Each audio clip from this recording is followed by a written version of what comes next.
El audiolibro que escucharás a continuación ha sido traducido sin fines de lucro.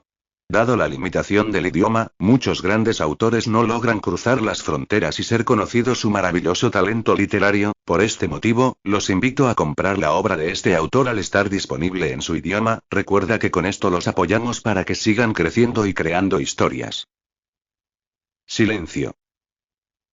A. G. Howard. Prólogo. Hace mucho tiempo, había una tierra humilde rodeada por un océano que flotaba en su propia esfera celeste como si fuera un islote, donde el sol y la luna compartían un mismo cielo. La luz más intensa del sol brillaba sobre el campo cada día, y la más suave de la luna se convertía en un alivio de la oscuridad que acompañaba a la noche. Juntos, el día y la noche se completaban, del mismo modo en que lo harían dos enamorados. Pero una guerra mágica estalló entre los dos reinos.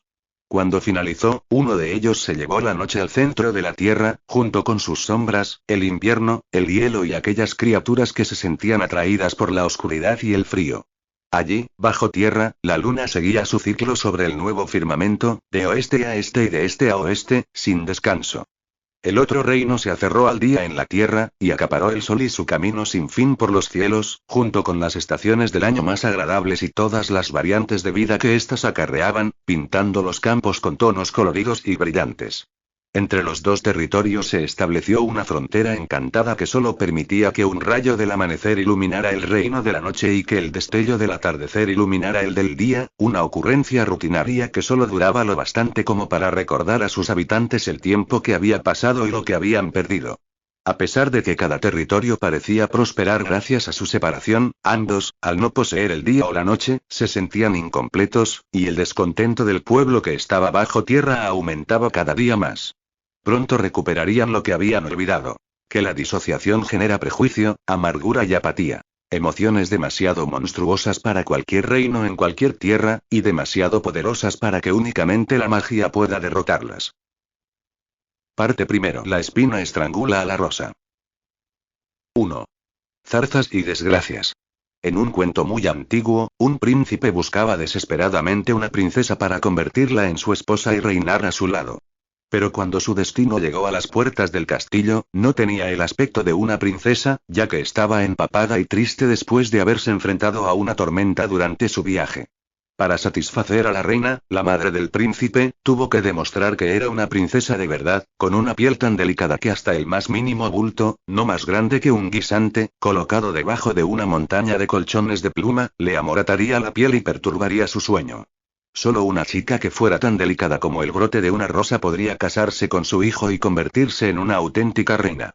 Sin embargo, aquel viejo cuento de hadas olvidó un detalle vital. Las rosas necesitan espinas, del mismo modo que las espinas necesitan rosas. Si miramos atentamente el conjunto que forman ambas cosas, veremos el equilibrio que proporciona la espina. Lo bastante fuerte como para proteger a la rosa de depredadores y lo suficientemente sensible como para compartir el tallo sin dañar la delicada flor. Si la espina perdiera su rosa, se convertiría en algo horrendo, sin propósito, violento y repugnante, con la mala intención de extenderse aún más, dominar el campo y llevarse toda la vida por delante. Esta es la historia de dos princesas muy diferentes. Una que perdió su rosa y otra que se ganó sus espinas. Los caminos de cada una de ellas para demostrar su valor se desarrollan en un cuento de hadas enredado entre los zarzales. Empieza con el había una vez tradicional, pero con un toque mórbido de principio a fin. Había una vez, en una pesadilla, una princesa que nació en el reino de luz perpetua. Un bebé pequeño que mató a su madre en cuanto vino al mundo. Sin embargo, aquello no es del todo cierto. La reina Arael enfermó unos meses antes del parto, después de haberse pinchado el dedo con las espinas de un rosal de un color lavanda intenso en la base del monte Astra, la montaña más alta de Eldoria. La reina adoraba las flores, y aquella rosa en particular le había atraído, con sus seductores matices sombríos y misteriosos que escaseaban en los días radiantes.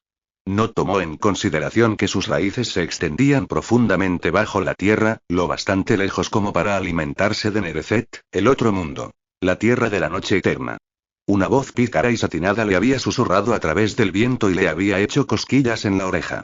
Convencida de que era su propia conciencia animándola, ignoró cualquier sensación de peligro inminente y arrancó la flor. Algunos dicen que el momento en el que la espina se clavó en la piel de la reina, su sangre se contaminó con la maldición de un demonio y una oscuridad se extendió por todas y cada una de las partes de su ser y se infiltró en el bebé que llevaba en su interior. Su muerte al dar a luz solo validó los rumores de los que eran lo bastante estúpidos como para creerse semejante sandez. En aquel día de pérdida y de nueva vida, una silenciosa pesadumbre se apoderó del resplandeciente castillo de marfil del Doria. La hermana del rey, la hermosa Lady Griselda, elegante como las estatuas esculpidas en piedra blanca que rodeaban los estanques de los jardines y con el pelo sedoso de color rojo y negro a la vez, se ofreció para convertirse en la institutriz de la joven princesa. Aunque Griselda se mostró muy compasiva ante su hermano, su corazón se retorcía de pura envidia, ya que tenía 3 hijas que nunca se sentarían en el trono ahora que el rey había tenido una heredera. Su mente perversa no perdió ni un segundo en tramar un plan para enmendar aquella injusticia. Si el bebé hubiera muerto junto con su delicada madre, su destino hubiera sido mucho más próspero de lo que se le avecinaba y el rey Kiran, de la casa de Eivindur, a causa del pesar absoluto que se había adueñado de su corazón, aún no se había dignado mirar a su hija recién nacida. Mientras sollozaba, presionó los labios contra la mano fría y flácida del cadáver de su hermosa esposa. Todavía se percibía el aroma a tierra y a rosas en su piel morena del tiempo que había pasado en el jardín aquella mañana. Ojalá Arael hubiera vivido lo suficiente como para ver a su bebé aunque fuera una sola vez. Es mejor que su madre no la haya visto. La mirada de Griselda, oscura y rígida como el hierro forjado, se posó sobre su hermano mientras ella arropaba a la recién nacida con una manta áspera de encaje. Es un poco rara. Tiene las pestañas y completamente blancas. Y más largas y numerosas que las patas de un 100 pies comentó, y las pestañas negras y voluminosas de Griselda temblaron, como si sintiera pena por la princesa. Es sorprendente. La pequeña se quejó del trato poco cuidadoso de su tía. El llanto se extendió por la estancia y resonó por todos los salones y pasillos de palacio. Todos los sirvientes que estaban en la habitación, desde los que estaban recogiendo las sábanas ensangrentadas de la reina hasta los que estaban limpiando las gotas rojas de las baldosas blancas, se detuvieron y aguantaron la respiración. El sonido era todo lo contrario a molesto. El llanto del bebé formó una melodía que se enredó en todas y cada una de las partículas del aire. Claro, resonante y puro, como el trino de un pájaro cantor en un agradable día de primavera. Los sirvientes que habían estado ocupados en otras estancias de palacio se congregaron detrás de la puerta de la habitación para ver a la nueva princesa. Las lágrimas del rey se desvanecieron. Por primera vez, se giró para contemplar a su hija recién nacida, y la tomó con delicadeza de los brazos de su hermana para sostenerla entre los suyos. ¡Qué sonido tan lírico! Y su voz es pura música. La llamaré Lira. El rey asintió, y la luz de las velas iluminó su corona blanca y dorada, ya que habían corrido las cortinas para tener algo de privacidad mientras la reina daba a luz. A Arael le hubiera encantado. El bebé se acurrucó en los brazos de su padre. Esos ojos y esa piel. Griselda observó a la princesa desde detrás de los anchos y fuertes hombros de su hermano. La pequeña se retorció bajo su manta de encaje. Era una criatura pálida con un tono de piel azulado, y se parecía a la sombra de un platillo de cuajada. Está claro que es una niña bendecida por la suave luz de la luna. No podrá protegerse del sol. Y tiene un aspecto enfermizo. Seguro que es la enfermedad que corría por las venas de la reina. Es un contagio de la tierra maldita de hielo y penumbra eterna. Su belleza es poco común y melancólica, es verdad, afirmó su hermano con aquel tono de voz ronco y sabio que hacía que todo su pueblo lo apreciara, mientras acariciaba la pequeña cabeza, pálida y frágil, del bebé con su barba negra. Pero tú misma puedes darte por aludida en relación a la piel delicada, y al hecho de que muy pocas veces las apariencias reflejan la fuerza que hay en nuestro interior. La diminuta mano de Lira agarró el pulgar robusto de su padre y lo apretó. El rey rió. Es una característica muy importante en alguien tan pequeño. Sí. La veré crecer y alcanzar la madurez. Es sangre de mi sangre, y ha nacido para regalarle al mundo su canción. Se sentará en el trono y reinará con elegancia y luz, como su madre. Incluso en medio del pesar que sentía por la pérdida de su mujer, el rey amaba a su hija más que a su propio aliento, y la sal de sus lágrimas dejó una marca eterna sobre los labios de Lira, convirtiéndose en el sabor del más puro consuelo. A lo largo de los años, a medida que la princesa crecía, también lo hacían sus diferencias. No se parecía en nada a sus primas, un trío de bellezas con los ojos grandes, melenas de color castaño que brillaban a la luz de las velas, y piel pálida y pecosa debido a las horas que habían pasado a la luz del sol. Las dos más mayores seguro que algún día se convertirían en mujeres sensuales con curvas, como su madre, pero su prima más pequeña, Lustacia, compartía la misma constitución que Lyra. Sin embargo, nadie poseía las mismas características que ella. Lyra tenía unos ojos iridiscentes que parecían prismas de nácar y que cambiaban del color ambarino de las hojas del otoño a un violeta tan claro y sereno que era casi transparente. Piel iluminada por la luna del mismo color que los pétalos de las hortensias, pero difuminada hasta alcanzar un tono azul muy claro, demasiado espectral como para desdibujar la delicada red de venas que había debajo. Y el pelo, las cejas y las pestañas tan blancas y resplandecientes que se parecían a las telarañas que colgaban de las esquinas del castillo que ni siquiera la luz de las velas alcanzaba a iluminar. Con el tiempo, las pestañas le crecieron tanto que le llegaron por encima de las cejas, y a menudo se le enredaban con el pelo. Por lo tanto, siempre lo llevaba trenzado para pestañear sin problemas. Para todo el mundo, excepto para su cariñoso padre, la princesa seguía siendo una criatura extraña que no pertenecía a aquel mundo. Su piel se quemaba instantáneamente cuando el más ligero rayo de sol la acariciaba. Sus ojos nunca habían dejado escapar ni una sola lágrima. La guiaban por las esquinas lúgubres y las antecámaras, y le brillaban con un color dorado y la misma precisión que los de un gato, pero, durante el día, adoptaban un color violeta pálido que la dejaba ciega como un topo. Cuando su hermano no la escuchaba, Griselda envenenaba los pensamientos de todos los sirvientes para ponerlos en contra de la pequeña princesa. Tiene la sangre contaminada. Camina por las sombras como las criaturas de las tinieblas. De momento, ya hemos perdido a la reina por su culpa. Ahora sus artimañas de demonio han hechizado a mi hermano el rey. Y cuando le toque reinar, ¿qué sucederá entonces? ¿Qué puede ofrecerle a un reino donde el sol brilla eternamente gracias a nuestra victoria hace cientos de años? ¿Viviremos todos encerrados en nuestras casas, obligados a permanecer en la oscuridad para que ella esté cómoda? ¿O se parará la tierra para que la noche se infiltre de nuevo en nuestro territorio y magulle nuestros cielos? En el cuarto cumpleaños de Lyra, la princesa correteaba descalza por los pasillos, sobre el suelo frío y resbaladizo. Unas cortinas túpidas cubrían las ventanas. Solo había velas encendidas en el ala norte del castillo de marfil para respetar su delicada piel. 3 sirvientes la observaban desde una esquina mientras la suave luz les iluminaba los rostros. Al verlos, Lyra los saludó. Los 3 negaron con la cabeza. Echo de menos la cálida luz del sol, se quejó Brindle, el bufón de la corte. Los cascabeles de su sombrero tintinaban con cada movimiento. ¿Tendremos que vivir siempre escondidos?, preguntó furiosa Matilde, la cocinera jefe, con los brazos cruzados y sosteniendo un cucharón que desprendía un aroma delicioso. ¿Solo por ella?, añadió Mía, que sujetaba un cesto lleno de sábanas. La joven había sido la fiel criada de la reina Arael, pero se mostraba un tanto reacia a hacer lo mismo para la extraña princesa. Lyra no entendía el tono escéptico que acompañaba sus palabras. Lo único que sabía era que sus susurros le hacían cosquillas en los oídos como si fueran ratoncitos parlanchines, como los de los cuentos que su padre le leía, por lo que corrió hacia ellos para saludarlos con una risa melódica. Las expresiones de los 3 sirvientes cambiaron y los ceños fruncidos se convirtieron en sonrisas, y sus miradas, que antes se habían nublado con desconfianza, brillaban con optimismo. Matilde suspiró y Brindle dio media vuelta e hizo que sus cascabeles repicaran con alegría.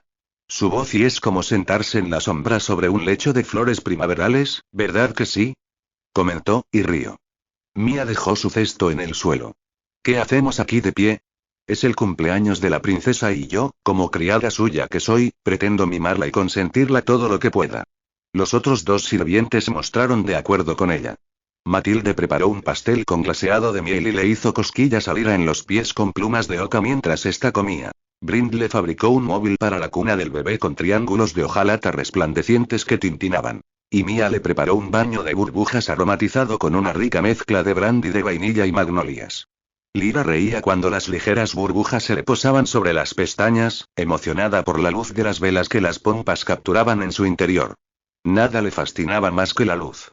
A partir de aquel momento, la cocinera, el bufón y la criada dedicaron su tiempo a sacarle unas risas a la princesa siempre que podían. Escondida entre las sombras, Griselda observaba cómo su lealtad hacia la princesa crecía, y su resentimiento se hizo más intenso y profundo, marcándole el corazón con una mancha irreversible. Pasaron 3 años más. El rey Kirán, absorto en las necesidades de su hija, no se percataba de la actitud cada vez más maliciosa de su hermana.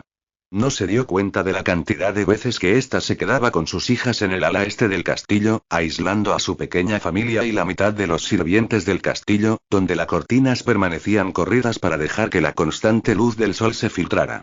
Un día, en el ala norte, mientras Lyra contemplaba con tristeza las túpidas cortinas que cubrían las ventanas, el rey se detuvo a su lado para acariciarle el pelo. Siempre queremos lo que no podemos tener, ¿verdad, cielo? La princesa agachó la cabeza. Le pasaba algo en la lengua. No podía formar palabras, solo aquellos sonidos líricos que bien alegraban o confundían a los demás.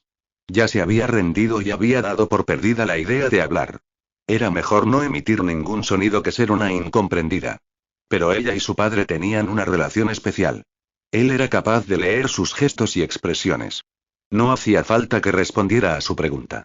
La princesa sabía que el rey comprendía mejor que nadie lo mucho que anhelaba salir al exterior y sentir el sol en su rostro o el viento en su pelo. Bueno, respondió el rey ante el silencio de su hija, y luego añadió con un tono alegre. Da la casualidad de que haré que traigan el exterior hasta ti. He enviado a 3 magos de la casa real a la cima del monte Astra para que encuentren un modo de hacer que tu piel pueda soportar la luz del sol. La princesa Lyra, abrumada por una sensación de pura felicidad, rodeó las piernas de su padre con los brazos y absorbió el aroma aderezado de su túnica. Poco tiempo después, llegaron los 3 hermanos inmortales, descalzos y sin hacer el más mínimo ruido por los pasillos del castillo, como si fueran espíritus. Sus pies y manos brillaban igual que la arena pálida que habitaba dentro de un reloj de arena. Los magos descendían de los antiguos serafines, y eran criaturas tan resplandecientes y hermosas que ningún mortal se atrevía a mirarlos a la cara por miedo a quedarse ciego. Llevaban togas relucientes con capucha y máscaras de pájaro. Lyra los estudió con una expresión de asombro respetuoso mientras le medían la cabeza y el cuello. Los magos, famosos por su capacidad de manipular la magia de maneras muy astutas, diseñaron una capucha hecha de cielo nocturno. Una tela tejida por la mano de costureras hechizadas que estaba compuesta de noche y polvo de estrellas. La habían creado exclusivamente para la princesa, y la seguía allá donde fuera sin siquiera tocarla, como si fuera un banco de peces que iban de un lado para otro por encima de su cabeza. Cuando se colocó la capucha, Lyra correteó hacia una ventana que su padre había abierto. Una brisa floral se coló a través de la tela vaporosa, y la pequeña se regocijó en su dulzor. Acto seguido, señaló hacia un árbol del jardín que tenía un tronco grueso y retorcido, con ramas gemelas adornadas con hojas rojas aterciopeladas. Resaltaban como una llama en mitad del intenso verde del resto de árboles. Eran tan brillantes que Lyra lograba apreciarlas con claridad incluso a través de la película protectora que le cubría el rostro. El rey Kiran se arrodilló a su lado. Eso es un almosílfide. Antes de que nacieras, las hojas se volvieron de color rojo. Tu madre me explicó la leyenda. Las hojas solo sangran cuando un almo esconde las alas cortadas de un sílfide. Si algún ser con magia elemental del aire comete una injusticia con alguien puro de corazón, cae una maldición sobre ellos que los ata a la tierra en las 2 formas en las que se convertía. Se detuvo unos segundos y Lyra se dio cuenta de que estaba tratando de mantener un tono de voz firme. La joven se preguntó si estaba haciendo lo mismo que ella, imaginándose a su madre en el jardín ahora mismo.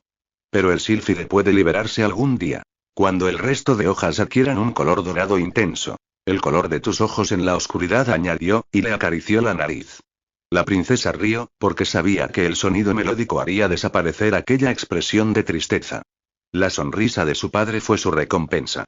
Hasta entonces, hasta que solo queden 2 hojas rojas entre todas las doradas, si el sílfide realiza un acto altruista a partir de la generosidad de su corazón, podrá recuperar sus alas y regresar a su verdadera forma.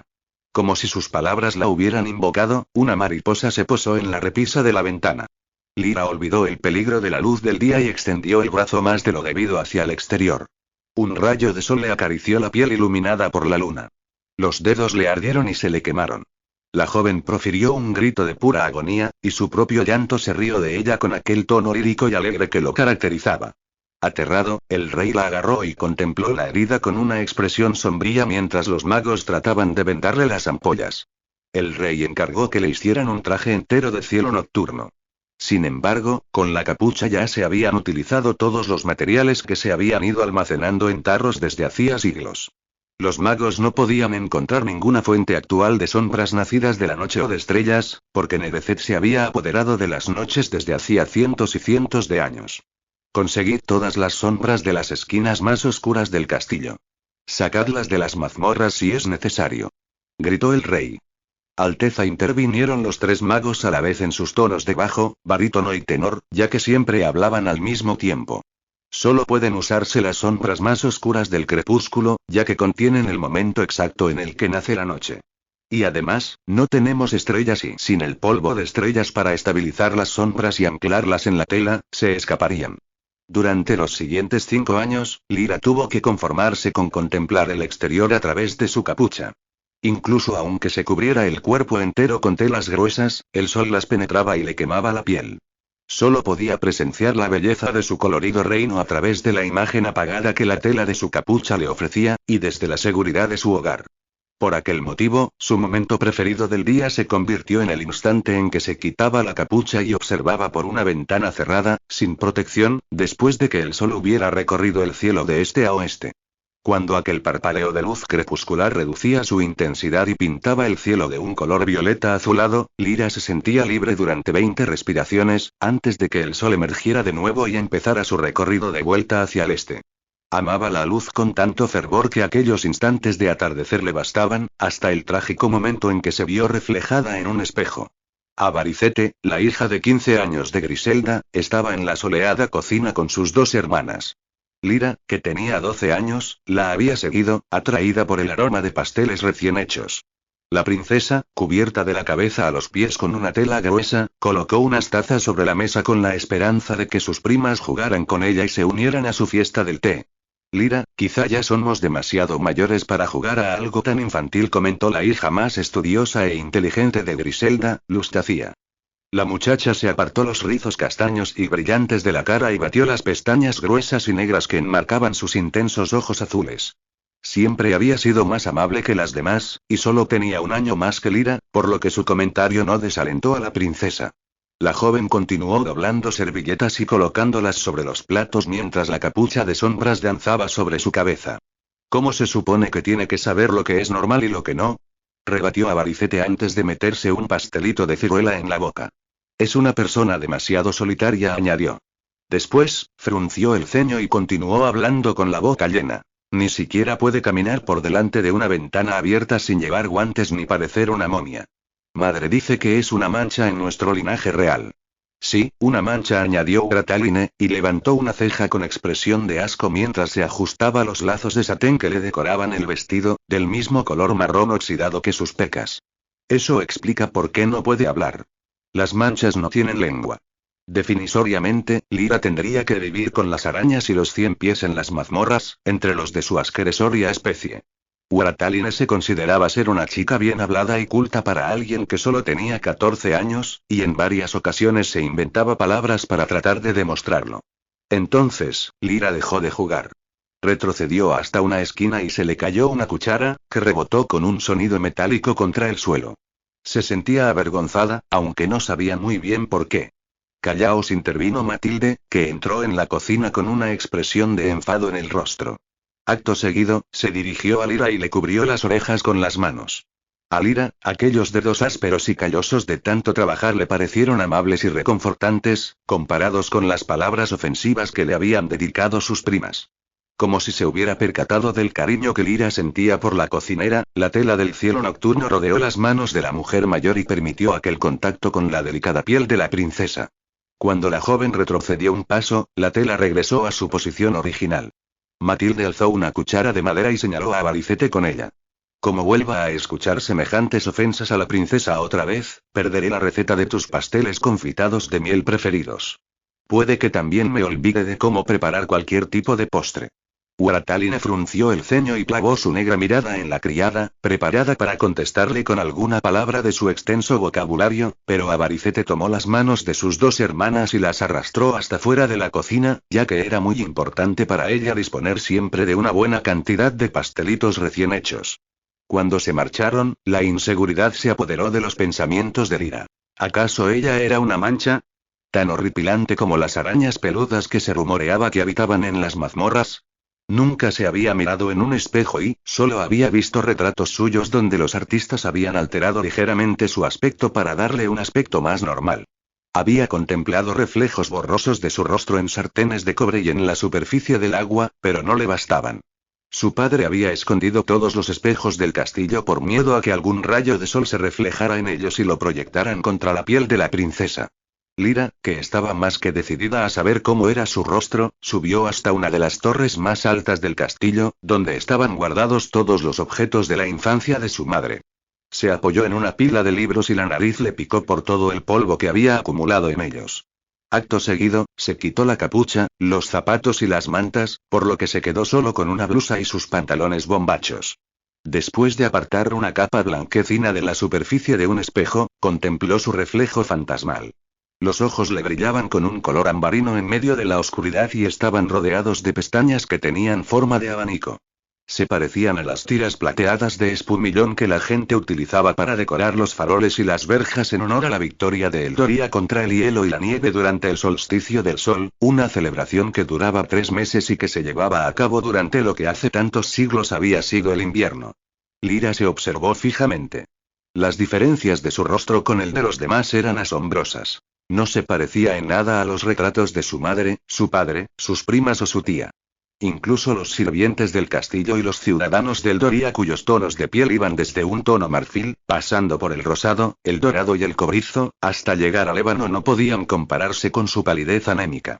Aparte de sus labios, que tenían la misma forma que los de su madre, como si te hubiera picado una abeja, bromeaba su padre a menudo, no se parecía a nadie ni a nada que jamás hubiera visto, a excepción de la masa dulce de galletas que Matilde teñía con una gota de sirope azul de aciano antes de meterlas en el horno. Ojalá ella también pudiera tostarse del mismo modo, para adoptar aquel tono dorado que las caracterizaba y ser capaz de exponerse al sol con el rostro al descubierto, y así poder disfrutar de la luz que tanto amaba. Ojalá fuera una galleta. Mancha, se repetía a sí misma una y otra vez, aunque no se atrevía a decirlo en voz alta.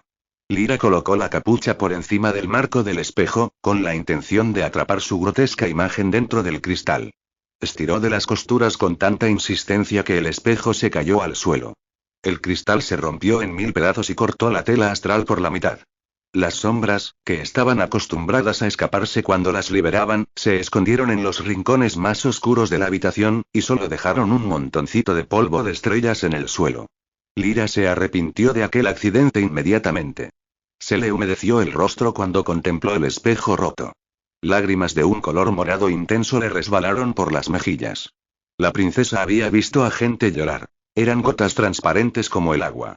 Hasta sus lágrimas estaban manchadas. Era demasiado. Corrió por encima del polvo de estrellas y los cristales mientras sollozaba.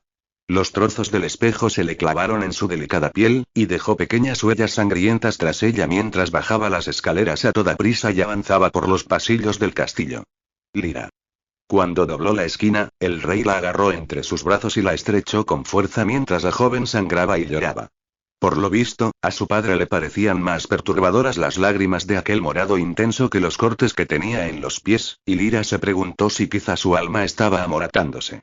El rey la llevó hasta la cocina, donde ni siquiera sus galletas de azúcar preferidas lograron consolarla.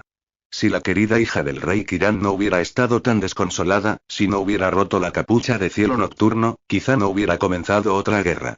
Pero como a menudo sucede en los cuentos de hadas, y en la vida, la onda expansiva de una pequeña tragedia de alguien puede llegar muy lejos. El rey envió a sus mejores caballeros para arrancar las flores espinosas que crecían a los pies del monte Astra, donde se encontraba la escalera de hierro que se dirigía hacia el reino de Nereseth.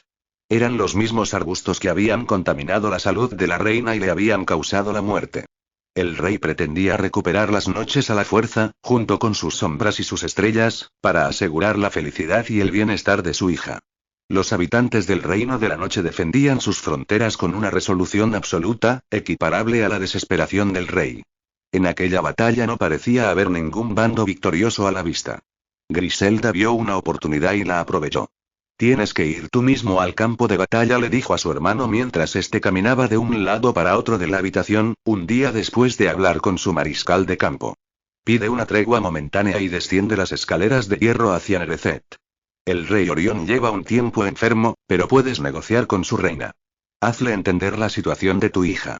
Su hijo solo tiene unos años más que Lyra. El príncipe Vesper y la estrella de la noche, lo llaman. Se rumorea que él también ha causado alguna que otra conmoción en el reino. Quizá ese punto en común pueda hacer que la reina sienta compasión por la princesa y podáis formar una alianza. En su negro corazón Griselda reía maliciosamente, porque sabía que no sería tan fácil conseguir la paz entre ambos territorios. La vida de su hermano estaría en peligro, y si por algún casual él muriera, Griselda sería la reina regente hasta que Lyra fuera mayor de edad. Lo único que tendría que hacer sería librarse de su sobrina para que algún día sus hijas pudieran reinar.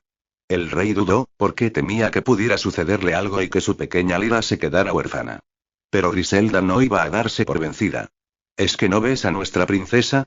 Cada día llora esas lágrimas del color del crepúsculo.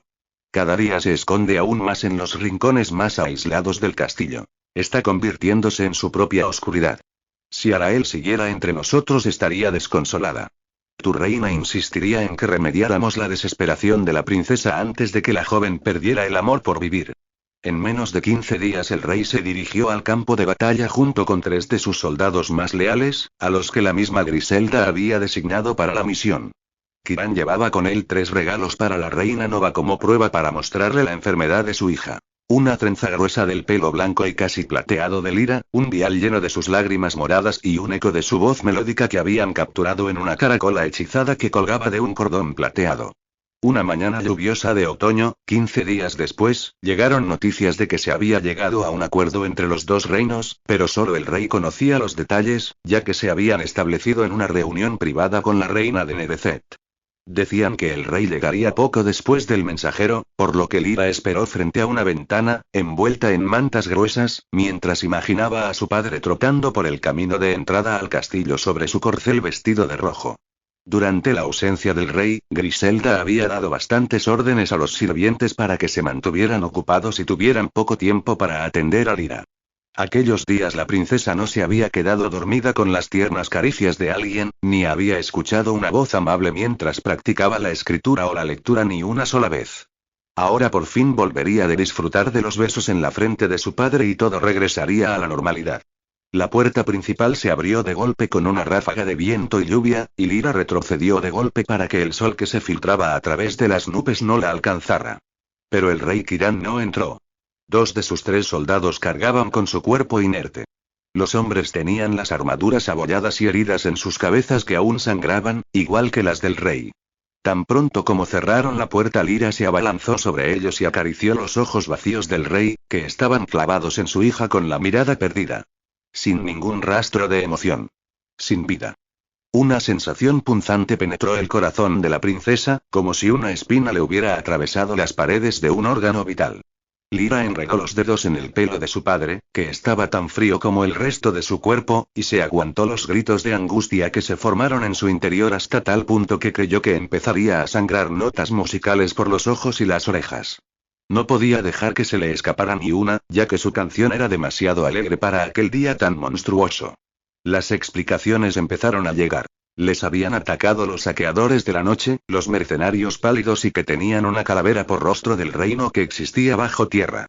Los soldados habían tratado de salvar al rey, pero les habían superado en número, y el tercero había perdido la vida durante el encuentro. Ahora la guerra nunca acabaría. Ni tampoco la tristeza de Lyra. 2 días después, durante el entierro de su padre, la princesa se despidió de su cuerpo, que iba a ser enterrado ahí donde los rayos de luna, que la tierra absorbía del reino de la noche, amortiguarían su eterno descanso. Se había ido para siempre. Como su madre y como su capucha de cielo nocturno. La ceremonia se realizó en el gran salón del castillo con las cortinas corridas. El aroma de la cera de las velas que en muchas ocasiones había consolado a Lyra se le atascó en la garganta y el humo hizo que le escocieran los ojos. Griselda nombró caballeros a los 2 soldados que habían luchado para salvar al rey, por su valentía.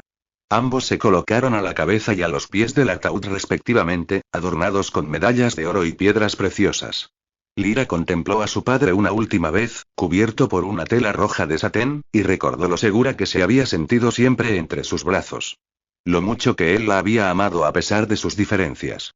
Se esparcieron pétalos secos de rosas de color lavanda por encima del cuerpo del rey para honrar a su fallecida reina, que tanto había amado aquella flor que había acabado matándola. La misma flor que había envenenado la vida de Lyra desde el principio. Inspirada por la cascada de pétalos, Lyra dejó que sus lágrimas oscuras resbalaran por sus mejillas y aterrizaran a sus pies, como si fuera una lluvia morada sobre el mármol blanco. Griselda permaneció en las esquinas más oscuras del salón, donde solo Lyra era capaz de verla.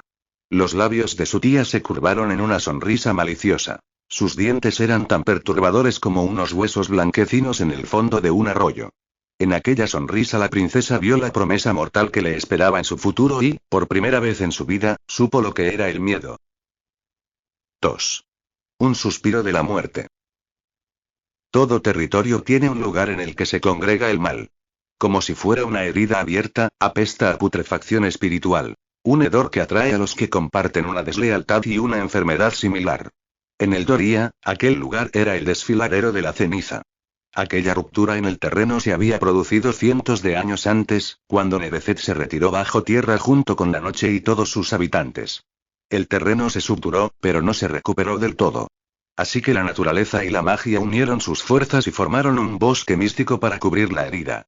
Árboles grandes y espinosos crecieron de la noche a la mañana. Sus ramas puntiagudas y sus raíces se retorcieron y se enredaron, como si no fueran capaces de decidir hacia qué dirección crecer, ya que se alimentaban del reino de la noche bajo tierra y del reino del día en la superficie. Los troncos, negros como la más oscura penumbra, se encorvaban como si fueran hombres mayores debilitados, pero daban sin embargo la sensación de estar repletos de una juventud eterna gracias a sus hojas, que nunca cambiaban de color cuando la primavera daba paso al verano y el verano al otoño. Como si se tratara de la melena de un león, el follaje se hizo cada vez más espeso, hasta que las copas de los árboles de un triste color gris verdoso bloquearon la luz del sol. Bajo su sombra cualquier malhechor encontraba su santuario. Por aquel motivo se convirtió en una metrópolis para contrabandistas, asesinos, degenerados y marginados. Las hojas eran como unas esponjas que absorbían los pecados de los habitantes del desfiladero, y cada día eran más espesas y densas, hasta que los árboles no pudieron soportar más su peso. La maldad invadió los troncos mediante un rastro de musgo peludo y palpitante. Era la personificación del resentimiento. Se apoderó de la tierra, expandió su hedor a descomposición por el aire y destrozó todo aquello que rezumara bondad y belleza, como los brotes de las aguileñas, los corazones sangrantes y las espuelas, que habían conseguido adaptarse al terreno sin sol. Poco después, una alfombra gris de ceniza cubrió el terreno y se extendió por el resto de árboles, y de ahí surgió el nombre oficial del desfiladero. Aquel lugar estaba en medio de ambos reinos. Era una gran grieta sobre la superficie de la Tierra que se extendía a lo largo de cientos de kilómetros. Empezaba en la base de la cara norte del monte Astra, llegaba hasta el otro lado del lago de cristal, donde no era más que una pequeña cicatriz en el terreno, y hasta el exuberante valle donde se situaba el castillo de marfil y el pueblo de Eldoria, de tierra fértil y lleno de granjas, cabañas, jardines y tiendas. La grieta continuaba hacia el oeste, atravesando las olas del mar infinito. Aunque los troncos de los árboles estuvieran encorvados, el bosque que rodeaba el desfiladero era alto y frondoso. El terreno era tan escarpado que, si mirabas hacia abajo desde la torre más elevada del castillo, las copas de los árboles parecían estar a la misma altura que el suelo y la grieta se asemejaba a un animal que serpenteaba por la tierra a merced del sol, con sus escamas de hojas de diferentes tonalidades de verde y gris.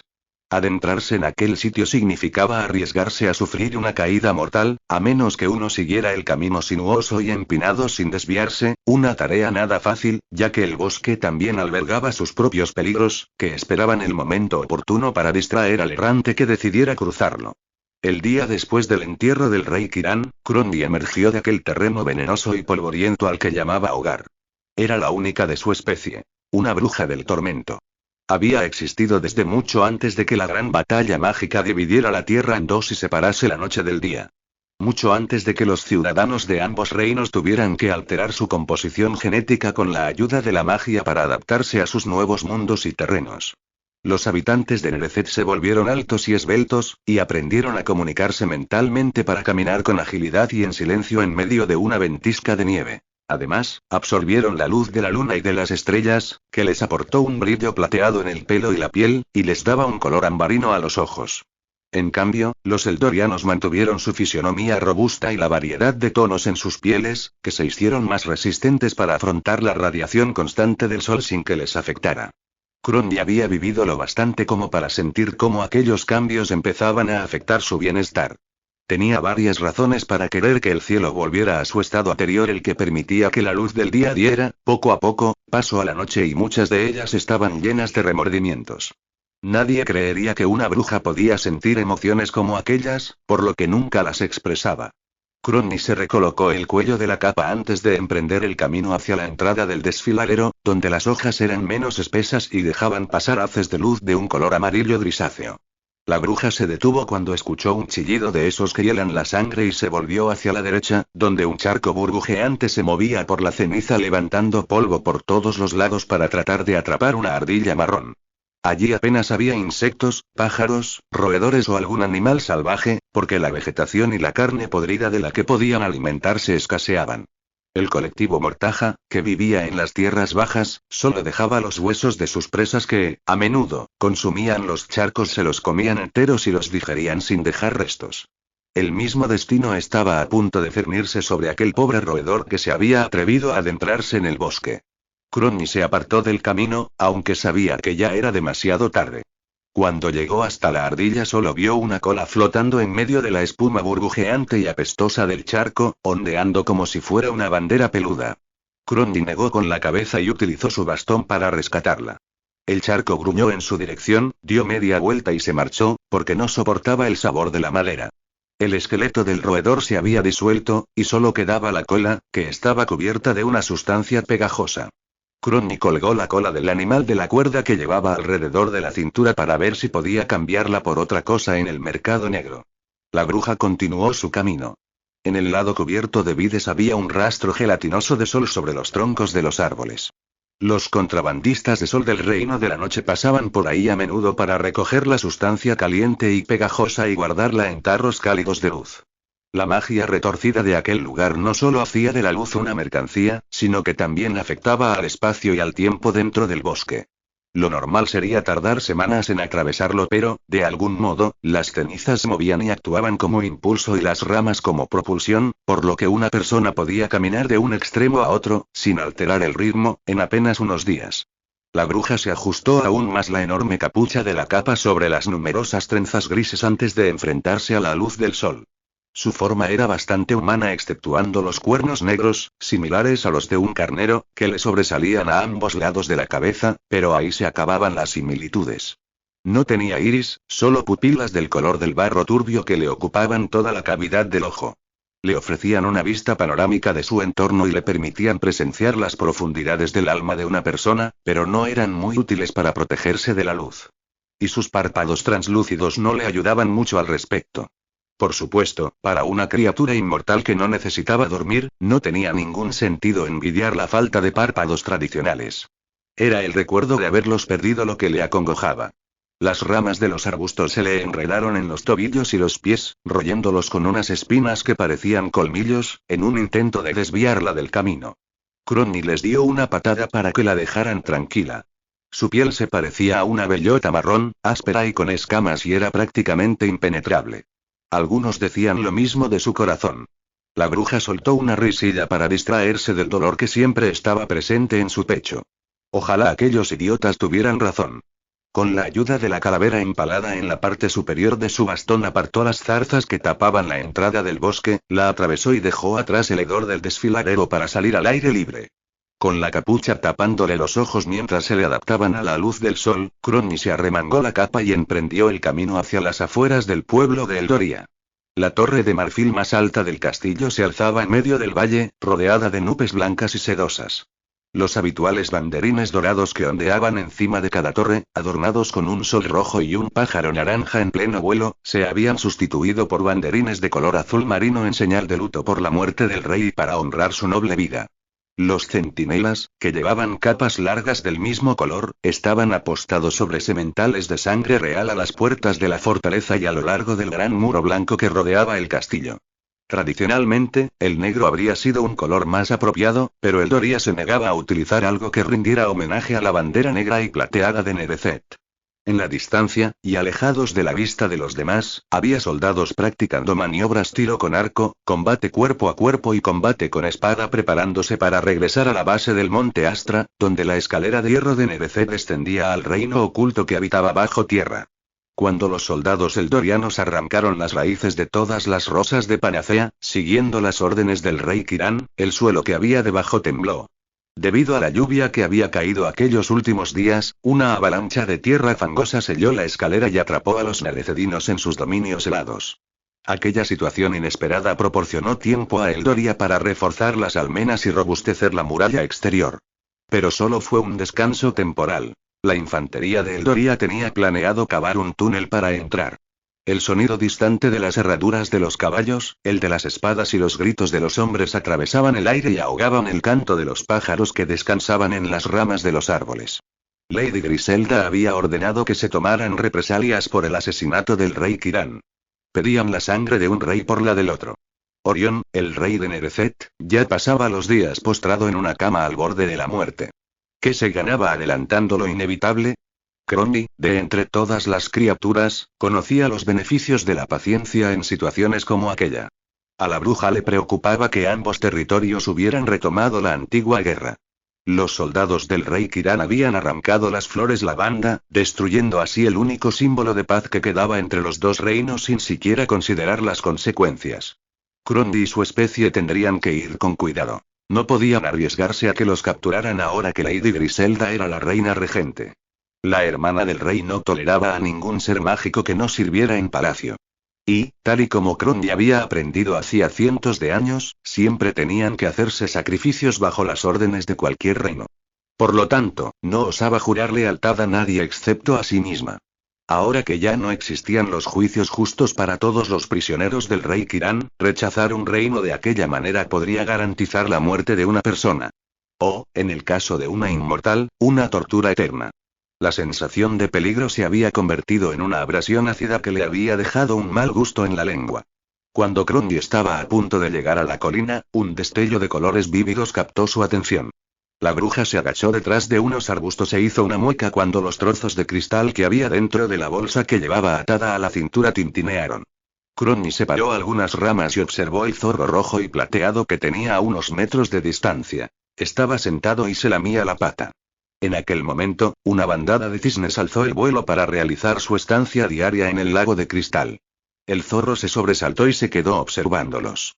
Cualquiera pensaría que se los quería comer, pero lo que de verdad anhelaba era poder volar en solitario y sentir las caricias del viento en las alas y los huesos. Se hacía llamar Ilusión, pero Cromby la llamaba Luce. En su verdadera forma etérea, los sílfides eran criaturas imperceptibles a simple vista. Acostumbraban a causar problemas y a disfrutar de las consecuencias de sus travesuras desde el aire. Sin embargo, a Luce lo maldijeron con una vida en la tierra, por lo que ahora solo podía adoptar su forma animal y humana. Cuando Cromby lo conoció, hacía más de 12 años, su propia estirpe lo había rechazado por haber perdido las alas en el olmo sílfide de los jardines reales. Cromby se hizo su amiga porque le hacía sonreír. Una proeza muy valiente, considerando que su sonrisa podía hacer que las flores se marchitaran. Y su naturaleza etérea le permitía tolerar su oscura presencia sin ningún tipo de molestia. Eran muy afines, ya que los pecados de Luce eran igual de macabros que los suyos.